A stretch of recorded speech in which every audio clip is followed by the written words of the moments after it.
হ্যাঁ কি পড়ি গো ভাই? এটা তো কোরআন শরীফের আয়াত তো। চো চো চো চো চো চো। পায়ে লাগছে বলে আমার খালা খেলতে পায়ে লাগছে গাছতলা তো আছে। হ্যাঁ যা যা চো তো। দেখতে পাচ্ছ এই ছেলেটা কতটা আমাদের কত ভালো যে কোরআন শরীফের জিনিসটা যদি পায়ে লেগে যায় তার জন্য ও গাছে কোণে রেখে দিলে দেখি। বাহ ঠিক আছে ভাই, মাশাআল্লাহ। যদি পায়ে পায়ে ঠেকে যায় এটা আমি বাড়ির যত্ন করে যাবো না, এটা মাঠে রাখবো না।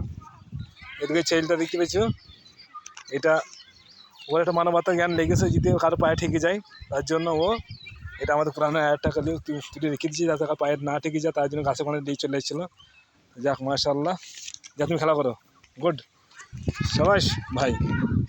যে আমার কোরআন জিন্দাবাদ। এটা কোরআন শরীফ এগুলো আবার আমাদের কোরআন শরীফ এটা এটা কেউ হয়তো পড়ে গিয়েছিলো আলগা, এটা বাড়ি নিয়ে যাবো আমি যত্ন করে রেখে দেবো সবাই ভাই।